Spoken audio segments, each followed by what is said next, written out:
Eu chamei essa mensagem que eu quero compartilhar com você essa noite de Igreja, um amor especial.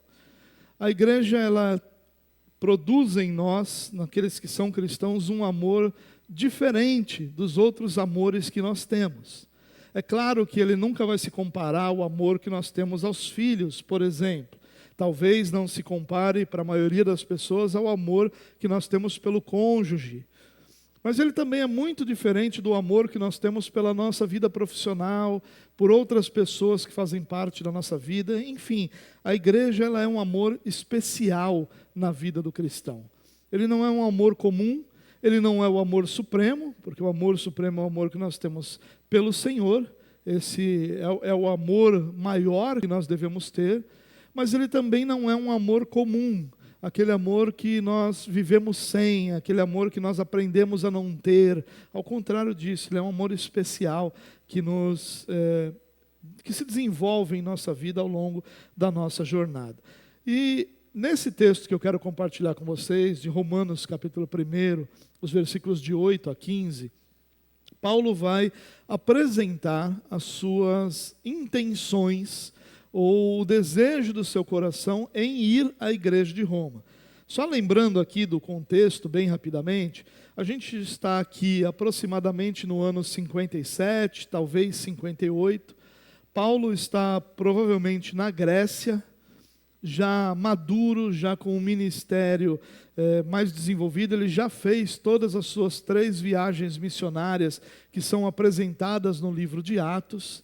E ele está se preparando aqui para mais uma viagem missionária que, contam os historiadores, seria para a Espanha.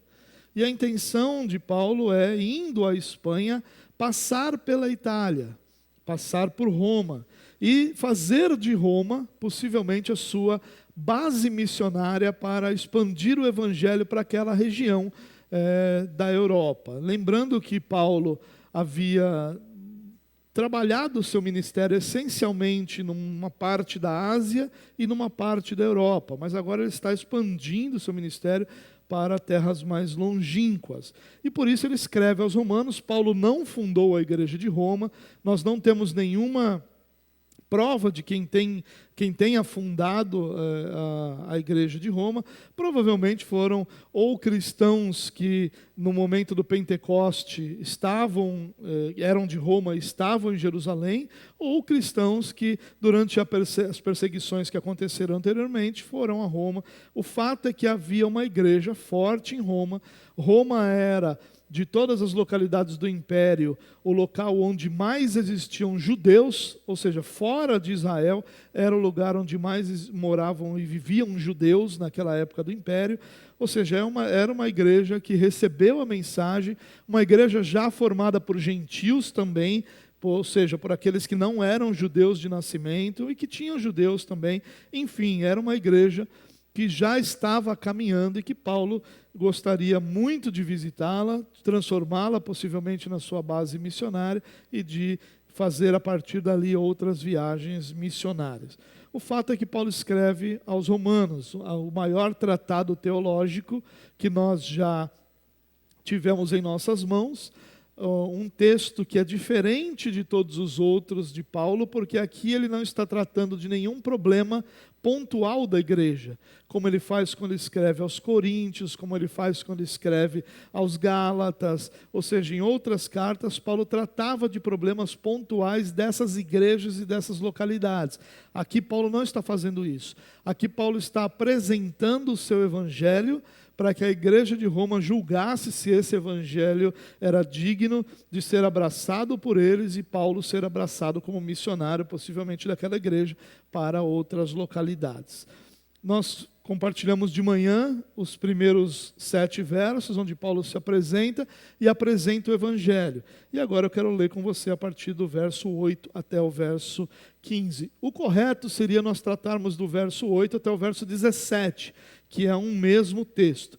Mas os versos 16 e 17, eles têm vou chamar de charme especial, né? Ao longo da história são textos muito lembrados, e em especial é o texto que impactou a vida de Lutero e por isso fez desses versículos que merecem um estudo um pouco mais aprofundado. Então a gente vai tratar dele isoladamente na nossa próxima reunião, permitindo o Senhor, no próximo domingo pela manhã. Mas vamos lá, Romanos capítulo 1, a partir do verso 8 até o verso 15. Antes de tudo, sou grato a meu Deus, mediante Jesus Cristo, por todos vocês, porque em todo o mundo está sendo anunciada a fé que vocês têm. Deus, a quem sirvo de todo o coração, pregando o evangelho de seu Filho, é minha testemunha de como sempre me lembro de vocês em minhas orações. E peço que agora, finalmente, pela vontade de Deus, seja-me aberto o caminho para que eu possa visitá-los. Anseio vê-los, a fim de compartilhar com vocês algum dom espiritual para fortalecê-los, isto é, para que eu e você sejamos mutuamente encorajados pela fé. Quero que vocês saibam, irmãos, que muitas vezes planejei visitá-los, mas fui impedido de fazê-lo até agora. Meu propósito é colher algum fruto entre vocês, assim como tenho colhido entre os demais gentios.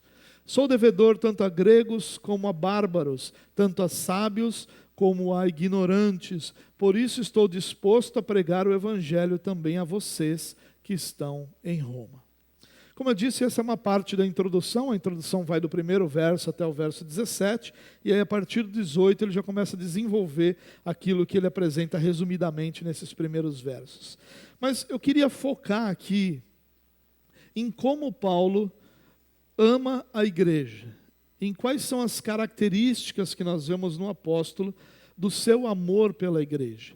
E Paulo, entre tantas outras realidades, ele é um excelente exemplo de amor pela igreja, por sua abnegação, por sua dedicação, por seu zelo. Todos esses detalhes sempre fizeram parte da vida de Paulo, do ministério de Paulo, de uma forma muito intensa. Paulo poderia ser acusado de qualquer outra coisa dentro da religião dos judeus, mas nunca poderia ser acusado de não amar a igreja. Paulo era alguém que amou a igreja profundamente.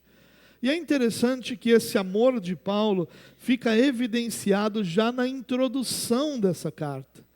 Irmãos, atentem um detalhe importante. Paulo foi um dos maiores críticos daqueles que pregavam o falso evangelho. Paulo em nenhum momento alisou para nenhum deles. Paulo em nenhum momento passou pano para nenhum deles. Paulo em nenhum momento deixou de combater os falsos mestres e as falsas doutrinas. Mas perceba que Paulo nunca falou contra a igreja de Cristo. Ele falou contra mestres, falsos profetas, falsos ensinadores. Ele falou muito contra o falso evangelho, contra a falsa mensagem, mas Paulo nunca falou contra a igreja. Paulo entendia a igreja como o amor de Deus. Lutero ia dizer que a igreja era a mãe do cristão. Né? Deus o Pai e a igreja a mãe do cristão, porque na igreja também gerava os cristãos no evangelho. Né? Claro que isso é uma percepção muito particular do Lutero, mas é interessante nós percebermos que Paulo via a igreja como a presença de Deus, como o instrumento de Deus, como o local onde Deus trabalhava na vida dos cristãos. Paulo entendia, e depois os reformadores vão entender da mesma coisa, que é a partir da igreja que a espiritualidade se desenvolvia.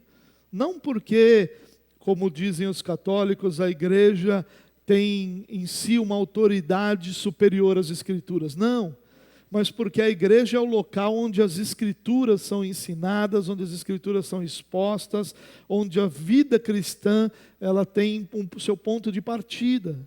E é importante a gente pensar nisso, irmãos, numa época em que nós vivemos, em que a igreja, por muitas razões, inclusive justas, tem perdido muito do seu valor, tem perdido muito da sua credibilidade, tem perdido muito da sua importância na vida dos cristãos. Para muitos cristãos, ao longo de toda a história, o dia do Senhor era um dia inconcebível de se ter qualquer outro tipo de pensamento que não no Senhor. Em nossos dias, o dia do Senhor, ele perdeu completamente a sua importância. As pessoas dizem assim: o dia do Senhor é um dia como outro qualquer. Então, como qualquer outro dia eu não me preocupo com o Senhor, eu não vou me preocupar aqui também. É isso que eles estão dizendo de verdade. Eles não estão dizendo assim: o dia do Senhor é como qualquer outro dia, mas como todos os dias eu me dedico plenamente ao Senhor, aqui eu me dedico também. É o oposto disso. Como os outros dias comuns não são dias importantes no meu relacionamento com o Senhor, o domingo também não é. E é importante, irmãos, nós entendermos como a igreja é valiosa para nós. E a forma da gente entender isso não é ficar dizendo que a igreja é valiosa apenas. É mostrar como Paulo amava essa igreja. E como o amor pela igreja movia Paulo. E como Paulo entendia esse amor pela igreja como algo fundamental para a sua própria vida. E é isso que eu quero compartilhar com você, apresentando algumas características desse amor de Paulo pela igreja. O texto diz assim, antes de tudo, sou grato a meu Deus mediante Jesus Cristo por todos vocês, porque em todo o mundo está sendo anunciada a fé que vocês têm. A primeira característica do amor de Paulo pela igreja é que ele era grato pela igreja. Grato a Deus pela igreja. E talvez isso passe desapercebido por todos nós, irmãos, mas quantas vezes nós paramos para louvar a Deus pela igreja de Cristo? Não só por nossa igreja local. É claro que nossa igreja local acaba tendo uma importância diferente, porque é o local onde nós estamos sendo alimentados. Mas pela igreja de Cristo, de uma forma geral, como o nosso coração nem sempre consegue expressar essa gratidão. Muitas vezes o sentimento que há em nosso coração pela igreja de Cristo, não pelos falsos líderes, não pela falsa mensagem, mas pela igreja de Cristo, muitas vezes esse sentimento é um sentimento vazio, é um sentimento comum, é um sentimento insípido, sem nenhum tipo de gratidão, de louvor a Deus, de expressão ao Senhor, porque o Senhor nos deu a sua igreja. Porque o Senhor nos fez sua igreja, porque o Senhor nos reuniu para que nós fôssemos a sua igreja. Você lembra que um dos focos da nossa mensagem no livro de Atos foi apresentar como, à medida que os milagres vão diminuindo, a igreja vai se organizando, e é uma coisa inversamente proporcional à outra. No início não tem igreja, então tem que ter muito milagre, muito sinal para que essa mensagem fosse ouvida. E à medida que a igreja vai se organizando, os milagres vão diminuindo, porque agora, o que dá crédito à pregação? A igreja. É a igreja que dá crédito à pregação. E quem é essa igreja? Nós. Deus pensou o seguinte: eu quero que o mundo saiba que a minha mensagem é verdadeira. E para que o mundo saiba que a minha mensagem é verdadeira, a vida daqueles que pertencem a mim vai ser transformada por essa mensagem. E quando o povo olhar para a igreja, o povo vai ver que essa mensagem é verdadeira. Deus pensou nisso e nos juntou para isso. Isso é motivo de gratidão, irmãos. Deus quis ser conhecido entre as nações, e para ser conhecido entre as nações, Deus nos reuniu. Para ser conhecido entre as nações, Deus nos juntou. Deus estabeleceu a igreja de Cristo para que nós anunciássemos quem Ele é, a sua grandeza e o seu amor. Irmãos, uma das características de alguém que ama a igreja é que esse alguém é grato por sua igreja. Ele não é alguém iludido pela igreja. Nós sabemos que a igreja tem muitos problemas. Nós sabemos que o ajuntamento... Irmãos, imagina o seguinte: na sua família, você tem lá, você, o marido, a esposa e os filhos. Todo mundo vivendo junto, todo mundo fazendo as mesmas coisas, os pais ensinando as mesmas coisas para o filho. Já não é fácil. Você imagina juntar um monte de gente que não tem nada a ver um com o outro, como contexto, e agora todos são irmãos em Cristo Jesus e caminham juntos. É lógico que a gente vai discordar, é lógico que a gente vai ter dificuldades, é lógico que a gente vai ter problemas, e pior de tudo é que juntam essas pessoas pecadoras.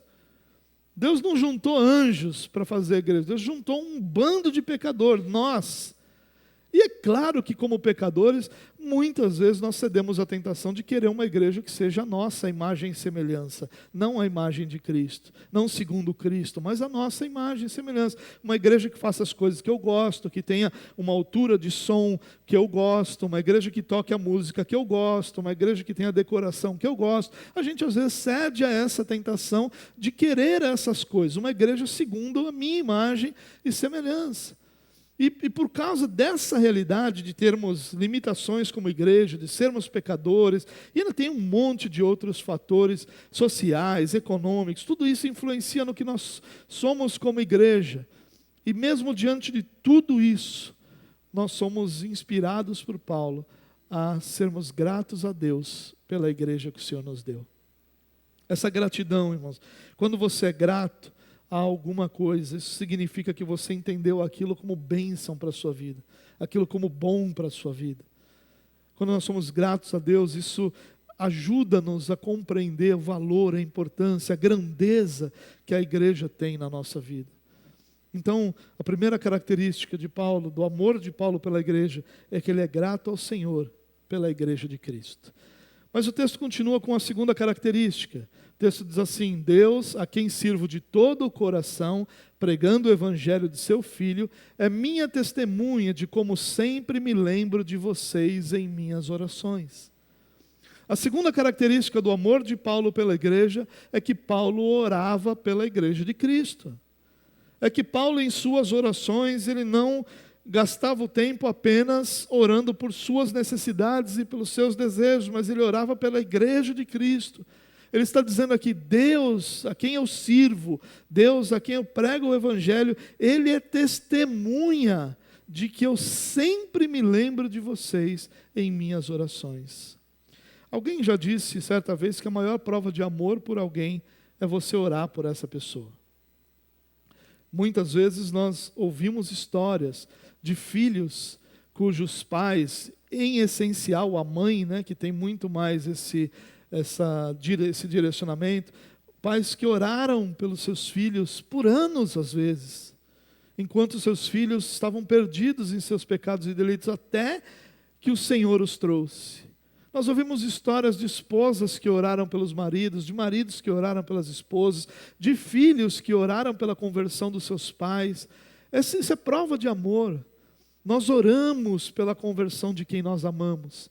E nós oramos para que Deus abençoe aquele que nós amamos.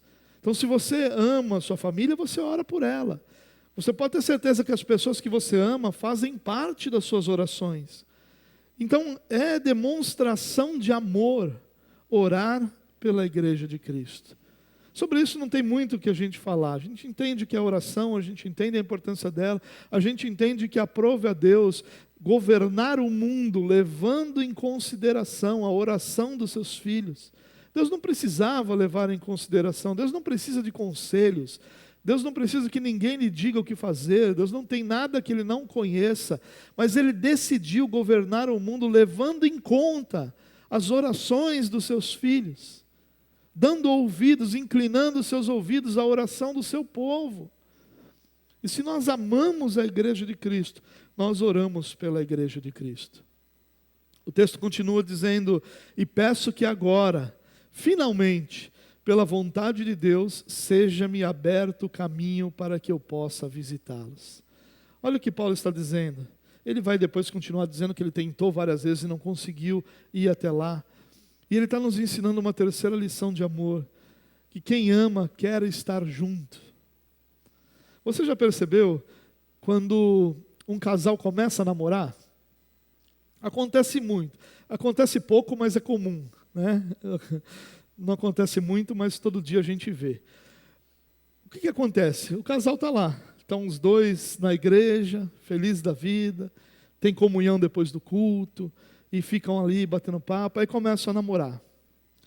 E muitos desses casais começam a namorar, eles desaparecem. Acabou o culto, eles só saem sozinhos. Eles não sabem mais sair com ninguém. Eles não sabem, antes eles tinham programações que eles iam com outros irmãos da igreja, agora não vão mais. Eles se isolam. E é claro que a gente critica essa postura porque ela não é saudável. Não porque o amor está errado, mas é porque ela não é saudável. Mas tem um motivo para isso. O motivo é que não há coisa melhor do que estar com a pessoa que nós amamos. Não tem coisa melhor do que a gente estar junto de quem a gente ama. Não tem coisa melhor. É o que a gente gosta, o que a gente precisa, o que a gente quer sempre é estar com as pessoas que nós amamos. Quando você vai para, de repente, na sua família, em alguma reunião, e você, poxa, fulano vai estar lá, que bom que eu vou ver essa pessoa. Em contrapartida, o tio do pavê, você pensa, putz, ele vai estar lá, vai fazer essa piada de novo, eu só vou por causa de fulano, porque se não fosse pelo tio do pavê, eu não ia. A gente gosta de estar com quem a gente ama, e a gente não faz questão de não estar com quem a gente ama. E é isso que Paulo está dizendo aqui. Eu peço a Deus que finalmente, depois de muitas tentativas, seja-me aberto o caminho para que eu possa visitá-los. Eu quero estar com vocês. É o que ele está dizendo para a igreja de Roma. Eu quero ter comunhão com vocês, eu quero estar junto de vocês, eu quero cultuar com vocês, eu quero cantar junto com vocês, eu quero ouvir Deus falar junto com vocês, eu quero estar junto com vocês. Paulo está nos ensinando, irmãos, que quando a gente ama, nós queremos estar com as pessoas que são alvo do nosso amor. A quarta característica que Paulo nos ensina aqui está no versículo 11, onde ele diz: anseio vê-los, a fim de compartilhar com vocês algum dom espiritual para fortalecê-los. Isto é, para que eu e vocês sejamos mutuamente encorajados pela fé. Olha que interessante aqui. Paulo está dizendo, eu quero estar com vocês porque eu sei que eu vou abençoá-los e eu sei que eu vou ser abençoado por vocês. A característica do amor de Paulo aqui, que ele está nos mostrando, é que Paulo entende que onde há uma igreja que é amada e que ama, essas pessoas servem uns aos outros. Onde há uma igreja cheia de amor, cheia de Cristo, há serviço. E Paulo está nos ensinando aqui, como eu amo vocês, como eu amo a igreja, eu quero ser abençoado por vocês. E eu quero abençoar vocês também. Eu quero compartilhar com vocês algum dom espiritual. E eu quero receber de vocês algum dom que vocês têm. Ou seja, eu quero que aquilo que eu recebi do Senhor seja compartilhado com vocês. Mas o que vocês têm no Senhor, os dons que vocês têm, eu também quero que edifiquem a minha vida. Eu quero esse relacionamento. Eu não quero só a comunhão de estar junto, mas eu quero o relacionamento, eu quero essa troca daquilo que a gente tem no Senhor. Essa troca daquilo que eu recebi, que eu posso te dar, e você me dá aquilo que você tem no Senhor. E o dom que o Senhor te deu, aquilo que o Senhor te capacitou, vai abençoar a minha vida e vai me edificar. Assim como aquilo que eu recebi vai edificar a sua vida. Paulo aqui está falando sobre um amor que serve. Está falando sobre um amor que se dedica, um amor que doa, um amor que entrega, de ambas as partes. Ele só recebe porque do outro lado há um amor que entrega, um amor que doa também. Então, Paulo nos lembra, irmãos, que o amor que nós temos pela igreja nos faz servir a igreja e nos dá a alegria de sermos servidos por ela. Não é um fardo para nós sermos servidos pela igreja. Não é um fardo para nós servir a igreja. É a expressão do amor que há no coração de cada um de nós. No verso 13, Paulo diz assim: quero que vocês saibam, irmãos, que muitas vezes planejei visitá-los, mas fui impedido de fazê-lo até agora. Meu propósito é colher algum fruto entre vocês, assim como tenho colhido entre os demais gentios. E aqui Paulo nos mostra mais uma característica do seu amor pela igreja. Esse amor que Paulo tem pela igreja, ele é perseverante. Ele é um amor que persevera. Ele é um amor que insiste. Ele é um amor que acredita. Ele é um amor que espera. Aliás, Paulo, lá quando ele escreve aos Coríntios, ele escreve um dos mais belos poemas que nós temos nas Escrituras, 1 Coríntios capítulo 13, que já foi utilizado como base para diversas músicas, mas ele vai dizer lá que o amor tudo pode, tudo espera, tudo suporta, tudo crê, tudo pode. ele vai dizer que o amor, ele tem essas características de perseverança. Irmãos, nós precisamos entender que amar a igreja é perseverar nesse amor. A igreja, desde os seus primórdios, faz besteira. Aliás, os membros dela, né, fazem besteira. Quando a gente acha que a coisa está começando, o capítulo 2 de Atos lá, tem o Pentecostes e o Espírito Santo é derramado e a gente acha agora ali vai ser milhares e milhares de conversão. Logo na seguida, logo na sequência, vem Ananias e Safira. Uma história triste, doída, de sofrimento, de dor, de morte. Nós vemos Paulo e nós vemos Pedro também pregando em lugares onde eles encontram com pessoas que se dizem cristãos, mas que são mesquinhos, que desejam ali o bem, seu bem pessoal acima de tudo. A igreja sempre teve problemas, irmãos. A reforma protestante só existiu para resgatar a igreja de si mesma, de uma falsa doutrina, de uma falsa espiritualidade, de uma falsa existência. Tanto que a fé reformada, aliás, a reforma protestante, ele tem esse nome de reforma, porque a ideia era resgatar, era reformar, a ideia não era romper, era voltar lá para os primórdios, em quando a igreja tinha a palavra como base, que quando a igreja vai perdendo a palavra, ela vai perdendo as suas características primordiais, essenciais de ser cristã. Paulo está nos ensinando aqui que o amor que nós temos pela igreja, ele precisa ser perseverante, ele precisa insistir em amar a igreja, insistir em amar naqueles dias em que a mensagem não é boa, naqueles dias em que a música não é boa, naqueles dias em que os irmãos não são bons. Sempre tem esses dias, irmãos, sempre tem. Sabe, como pregador aqui, eu digo para você o seguinte, a minha maneira de me expressar aqui depende muito de como eu estou hoje. Depende muito se eu estou cansado, depende muito se antes do culto eu tive que lidar com uma situação difícil, depende muito se a minha semana foi muito pesada, porque todas essas coisas são impossíveis de tirar da cabeça. A sua participação no culto é a mesma coisa. Eu olho às vezes para o culto e vejo fulano está dormindo. Aí eu fico falando para você e minha cabeça pensando aqui, Senhor, o que eu faço com esse abençoado? E aí as duas coisas estão acontecendo. Mas aí eu me lembro, por que ele está dormindo? Ele está dormindo porque alguma coisa aconteceu hoje. Normalmente o que aconteceu foi, você não se preocupou com o dia do Senhor o suficiente para dar ao dia do Senhor o tempo que ele precisava para você estar bem no culto. Mas pode ser que você tenha trabalhado hoje. E você veio do trabalho cansado, e louvado seja Deus que você esteja aqui. Eu sempre digo, é melhor você estar aqui dormindo, porque dizem que dormindo também aprende, né? Vai que aprende, né? Do que você não estar. Porque se você não tivesse, você não ia estar dormindo em casa, você ia estar na frente da televisão.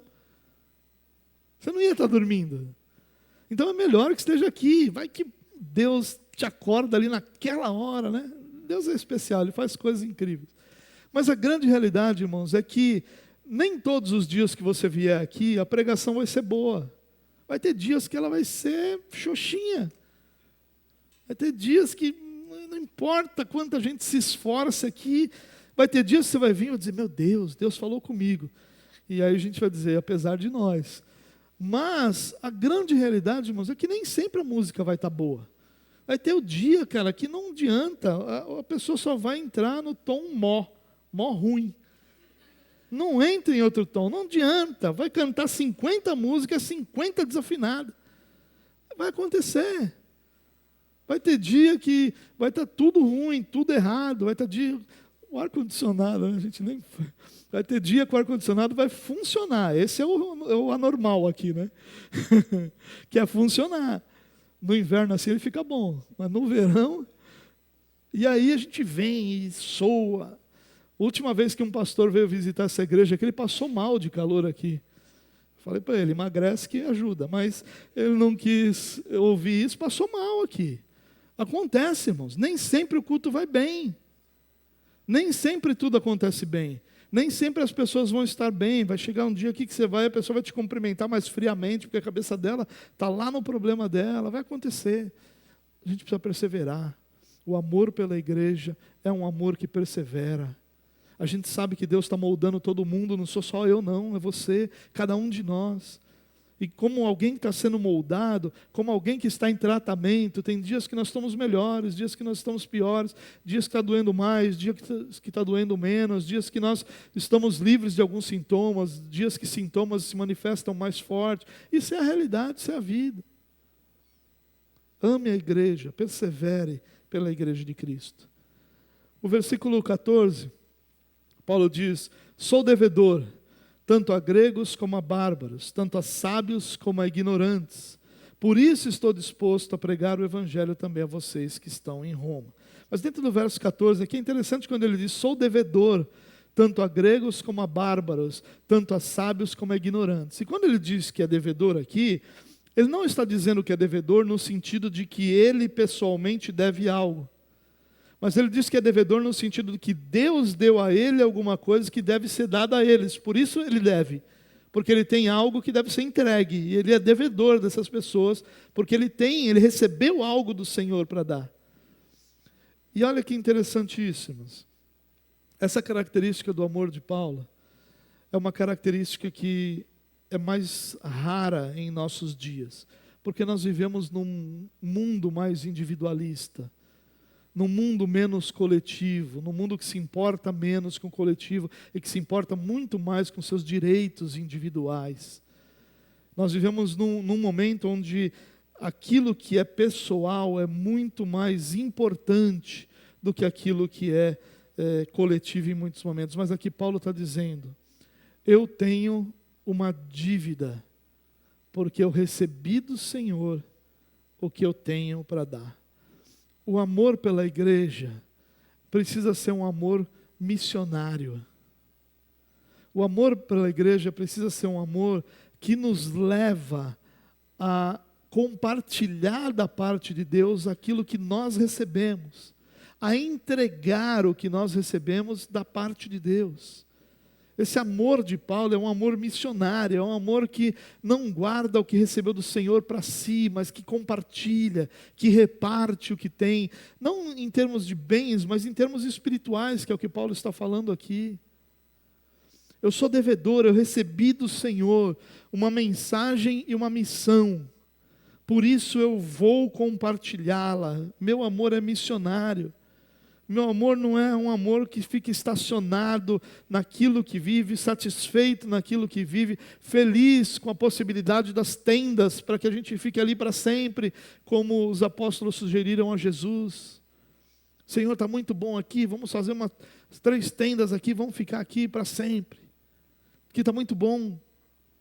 Não, ele é um amor missionário, ele é um amor que compreende que não é sobre nós. Esse é o ponto principal, irmãos. Quando Paulo diz, eu sou devedor, ele está dizendo, eu não quero cultuar para receber, mas eu quero cultuar porque eu tenho algo para entregar.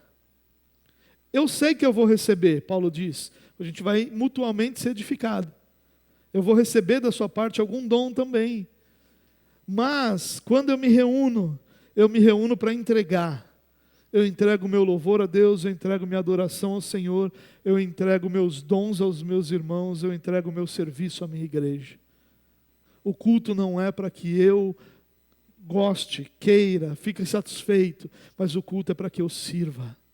Esse é o amor missionário. O amor missionário é aquele que me faz chegar na igreja e entender, eu vim entregar. Eu não vim receber, eu vou receber, porque o culto e a comunhão são meios de graça. Deus derrama graça na comunhão do seu povo. Deus derrama graça na exposição da palavra. Deus derrama graça no momento de oração. Deus derrama graça no momento em que nós estamos adorando a Ele. O culto é um meio de graça pleno. Todos os momentos do culto são meios de graça, meios que Deus usa para derramar graça. Mas não é por isso que eu vim. Isso é por isso que Deus veio, para derramar graça sobre o seu povo. Mas nós viemos para entregar. Viemos para entregar nossa adoração, nosso louvor, nossa gratidão, nossa comunhão, nossos dons, nossos talentos, nosso serviço, nós viemos para entregar. Esse é o amor missionário. É um amor que sabe que tem que entregar porque ele é devedor, porque ele recebeu do Senhor algo que deve ser compartilhado com as outras pessoas. E por fim, no verso 15, Paulo diz: por isso estou disposto a pregar o Evangelho também a vocês que estão em Roma. E aqui, ainda que a gente tenha já tratado desses pontos, Paulo vai reforçar e enfatizar como característica do seu amor o servir, o entregar, o proclamar o Evangelho. E aqui eu separei ele de uma forma separada do que eu já falei sobre servir, exatamente porque Paulo não está falando aqui sobre um serviço geral, mas ele está falando sobre algo muito específico, a proclamação do Evangelho. Paulo diz, olha, porque eu sei que eu recebi algo do Senhor que tem que ser compartilhado, eu estou disposto a pregar o Evangelho. É um amor que se move, é um amor que age, é um amor que trabalha. Nosso amor, ele não pode ser contemplativo. Que maravilha, a igreja de Cristo, que coisa bela. E aí eu fico imaginando o céu, quando vai estar todo mundo andando nas nuvens de algodão. Não sei por que a gente pensa isso, mas é o que vem na cabeça, né? Todo mundo andando nas nuvens de algodão, lá pelo céu, aquele céu lindíssimo, belo, e a gente, todo mundo andando por lá, e a igreja inteira. A gente acha que a igreja vai ser um grande coral, né? Vai chegar lá. Foi o músico que inventou isso. Só pode ser, quem inventou isso é um músico que falou que lá no céu a gente vai ficar cantando. A gente já não aguenta aqui, vai ficar cantando no céu lá. Já pensou? O coro dos desafinados lá diante de Jesus não dá certo. Mas tudo bem, a gente fica cantando lá aquelas músicas, né? Com Jesus ao longe, todo brilhante, né? Como ele é. Bom, enfim, a gente tem essas imaginações e fica contemplando a igreja. Mas, irmão, a igreja, essa realidade futura da igreja, não é o alvo do nosso amor. O alvo do nosso amor é a igreja visível do Senhor. É a igreja que nós podemos tocar. É a igreja que nós podemos servir. É a igreja que nós podemos amar. E o nosso amor precisa ser concreto. Precisa ser um amor transformado em ações. É por isso que Paulo está insistindo em ir a Roma. Porque ele quer pregar para aqueles homens de lá. Quer pregar naquela cidade, porque ele entende que tem uma mensagem que precisa ser anunciada. Paulo está enfrentando inúmeras oposições, algumas inclusive do Senhor, que não permitiram que ele fosse até Roma. Outras que eram batalhas espirituais que ele enfrentava em todos os lugares onde ele ia, ou em todas as viagens que ele tentava fazer. Muitas e muitas lutas, mas ele continuava insistindo, porque ele não abria mão de servir lá, de amar aquela igreja, de estar naquela igreja. Ele não amava a mão de compartilhar o que ele recebeu do Senhor com aquela igreja. Eu queria terminar essa mensagem com 3 aplicações, 3 lições práticas dessa mensagem para a nossa vida.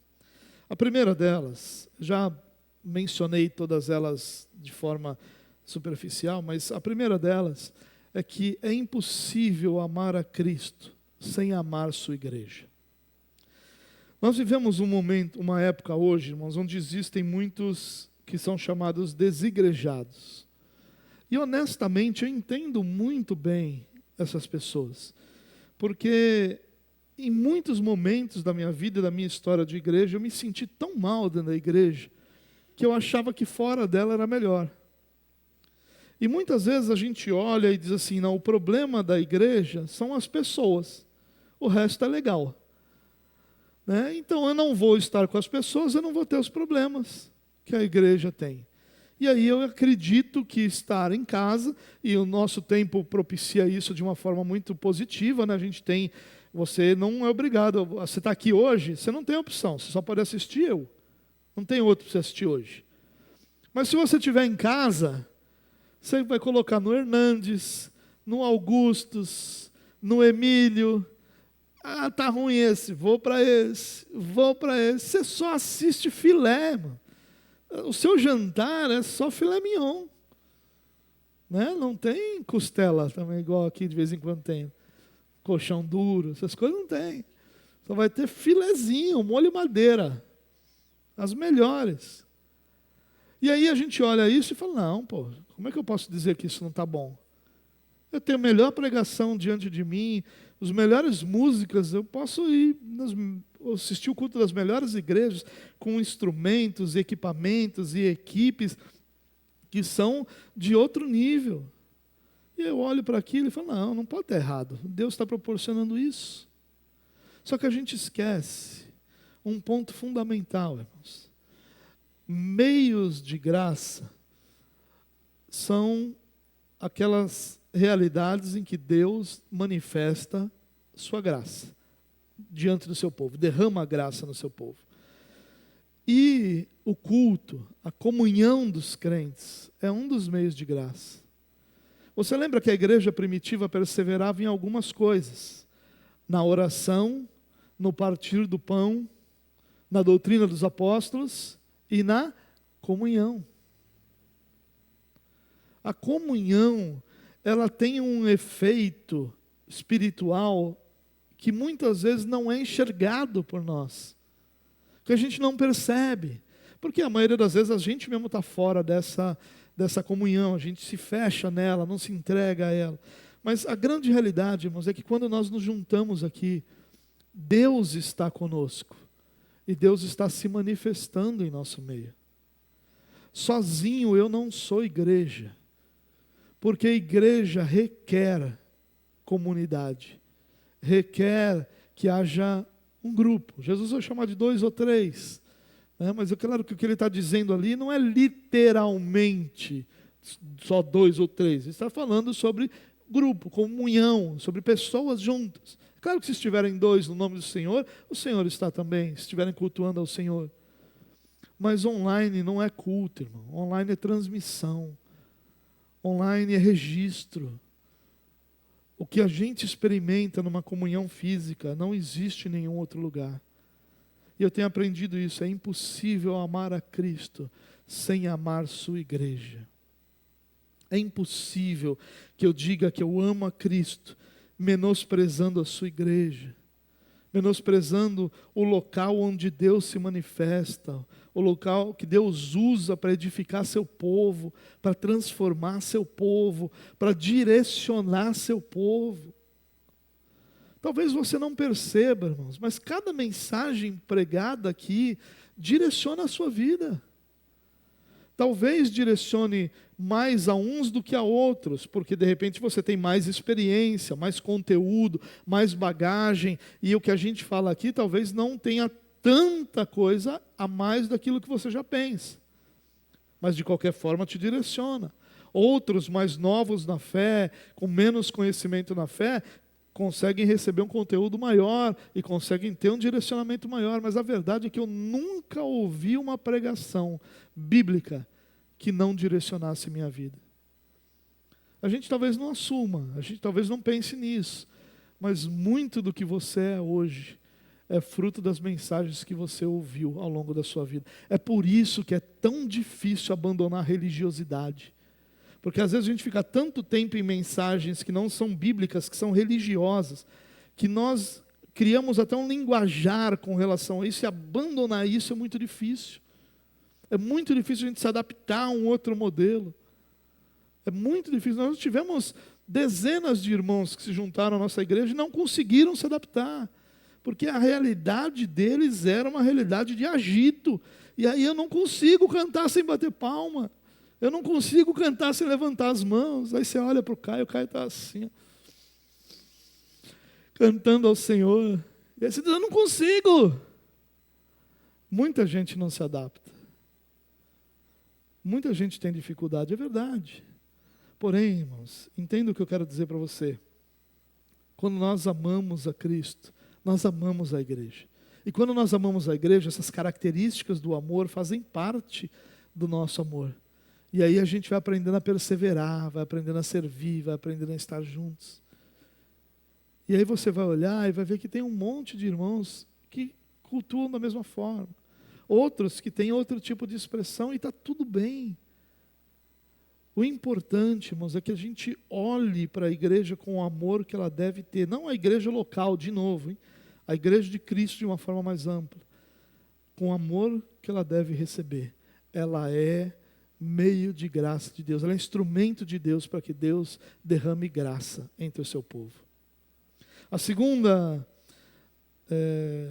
aplicação que eu queria compartilhar com você é que amor sempre produz atitudes. Isso todos nós sabemos, mas é muito comum nós falarmos de amor sem que as nossas atitudes condigam com a nossa fala. Amar em si é agir em favor do objeto do nosso amor. Essa é a definição de amor. Amor não é eu sinto, amor não é eu gosto, essas coisas são pequenas diante do que amor realmente é. Aliás, amor no nosso tempo é uma palavra desgastada. Você vê adolescente de 14 anos falando para outra adolescente de 14 anos que ama. Ama o quê? Você não sabe nem o que é amar, rapaz. Não, amor é algo que se constrói, amor é algo que se leva tempo para se ter. A pessoa deu 3 beijos, já está apaixonada, já ama. O nome disso é paixão, não é amor. Paixão é o que dá aquele frio na barriga, sabe? Você olha a pessoa dá aquele frio na barriga, o nome disso é paixão. Não é amor. Amor é algo sólido, amor é algo que me move em direção de agir em prol do alvo do meu amor. Se eu não estou me movendo em direção a agir em prol do alvo do meu amor, eu não posso dizer que amo. E eu não posso dizer que amo a igreja, se todas as minhas ações não são em prol da igreja. A igreja não pode contar com minha presença, a igreja não pode contar com o meu tempo, a igreja não pode contar com o meu serviço. Ai de você se falar de dinheiro, a igreja não pode contar com o meu dinheiro. Conte com tudo, menos com o meu dinheiro. Meu dinheiro é precioso demais para botar na mão dos outros, para botar na igreja, para que façam o que querem fazer com ele. A igreja não pode contar com os meus dons, porque eles são enterrados para que eu use somente para o meu benefício. E como é que eu posso ser isso e dizer que amo a igreja? Se você fizesse isso no seu casamento, você já tinha se separado. Se a sua esposa não pudesse contar com o seu dinheiro, se a sua esposa, ou o marido, tá? Vice-versa, não pudesse contar com o seu tempo, não pudesse contar com sua atenção, não pudesse contar com o seu trabalho, não pudesse contar com os seus talentos, ela não estaria com você, mano. Ela seria melhor ela estar sozinha. Por quê? Porque você não ama. Não é possível que eu ame a minha esposa e minha esposa não recebe nada de mim. Nada. Não recebe tempo, não recebe amor, atenção, não recebe carinho, não recebe nada. Não recebe minha energia, não recebe meu trabalho, nada. É impossível amar sem agir em prol do alvo do meu amor. Em último lugar, a última aplicação que eu queria compartilhar com você. O amor nos leva além do comum. Você pode até gostar do seu trabalho, pode até dizer que você ama o seu trabalho, mas lá tudo tem limite. Não tem? O seu trabalho tem limite de horário, tem limite do que você faz, tem limite de até onde você se permite ir. Porque o trabalho não foi feito para ser alvo do nosso amor. Se você ama o seu trabalho profundamente, tem algo muito errado com você. Está faltando realidades positivas para você amar. Porque o trabalho, ele deveria nos realizar profissionalmente, mas ele deveria, acima de tudo, ser um meio de sustento e meio de propagação do nosso testemunho, da proclamação do Evangelho e do testemunho de Cristo. Mas não nossa paixão. Nossa paixão, nosso amor, o amor mais profundo, ele precisa estar em Cristo. Ele precisa estar na nossa família, ele precisa estar na igreja, não no nosso trabalho. É claro que o trabalho ele tem todo o valor e toda a importância. Eu, por exemplo, amo o meu trabalho. Mas é o meu trabalho. Enquanto trabalho, ele tem limite. Agora, o amor que nós temos pela igreja, o amor nessas características que Paulo mostra, ele nos leva além do comum. Ele nos faz dar um passo extra. Ele nos faz ir além. Ele nos faz um esforço a mais. Sabe, aquele pai que chega em casa, ou aquela mãe que chega em casa, morto do trabalho, trabalhou o dia inteiro, mas tem alguém ali que é alvo do seu amor, e que por conta dessa pessoa, ele mesmo moído, ou ela mesmo cansada, ela vai se voltar para essa pessoa e vai dar tempo a ela, vai dar atenção a ela, vai gastar tempo com essa pessoa. É o ir além. Se eu pudesse agora decidir, eu iria dormir, mas como eu amo, eu vou gastar mais 1 hora com essa pessoa, porque ela é alvo do meu amor. Eu vou além do comum. Eu vou além do comum. Esses dias eu conversava com uma pessoa, e ele é um funcionário público, e ele não é membro da igreja aqui, e não é nem cristão ele. E ele trabalhava, e ele dizia, eu trabalho lá no banco. E aí chegou outro dia o gerente, ele é caixa, né? E o gerente falou, bom, resolve isso aqui para mim rapidinho. Ele falou, eu resolvo, mas rápido não. Aí outra pessoa que estava lá nessa conversa falou assim, mas por que não dá para fazer mais rápido? Dá, mas se eu fizer mais rápido, vira o padrão. Então lá é devagarzinho. Claro que talvez ele tenha uma vantagem que nós não tenhamos, que é ser funcionário público. Não tem ninguém ali que vai mandar ele embora. Não vai mandar. Por ser um funcionário ruim, não vai mandar. E talvez você não tenha esse mesmo benefício. Se você fizer um mau trabalho, você vai ser mandado embora. Se você fizer um mau trabalho, você vai ser despedido. Mas a grande realidade, irmãos, é que nós colocamos limites no nosso trabalho e em muitas áreas da nossa vida. E a única coisa que nos faz ir além é o amor. Por isso que a gente vai além com a nossa família. Às vezes a gente está sem dinheiro, mas a gente percebe que nossa família precisa de alguma coisa. A gente vai fazer um esforço extra para aquilo que nossa família precisa. Seja um passeio, seja alguma compra, alguma coisa. Só o amor nos leva além do comum. Só o amor, a igreja de Cristo, nos leva além do comum. Sabe qual é o comum na igreja? O comum na igreja é nós sermos consumidores. Nós chegamos à igreja, nós consumimos tudo o que está sendo oferecido ali, nos alimentamos de tudo aquilo, consumimos todo aquele produto, aquele serviço que está sendo prestado e vamos embora. Usufruir de tudo aquilo e vou embora. É o amor que me leva além.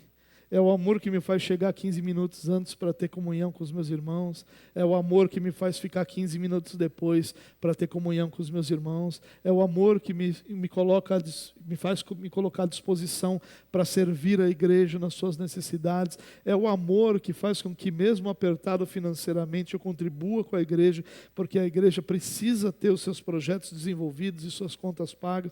É o amor, é só o amor. É um amor que nos tira do comum. É o amor que nos transforma de consumidores em servos. E só esse amor é capaz de nos conduzir, como conduziu Paulo, amando a igreja, se esforçando por ela e servindo-a ao longo de toda a sua vida. Que Deus nos dê graça, irmãos, para que a gente possa aprender a amar. É esse amor de Paulo pela igreja que vai dar a ele a liberdade, a autoridade e a direção para ele falar tudo o que ele fala na carta aos Romanos. Ele fala algumas coisas pesadíssimas. Ele fala algumas coisas valiosíssimas. Ele trata de alguns assuntos que na boca de alguém que não ama a igreja não caberia e não funcionaria e não serviria para absolutamente nada. Mas Paulo fala dessas coisas pesadas, firmes, duras, porque ele ama a igreja. E é esse amor que é manifesto aqui na introdução, para que a gente não tenha dúvida que cada palavra de Paulo aos Romanos é banhada em amor, um amor pela igreja.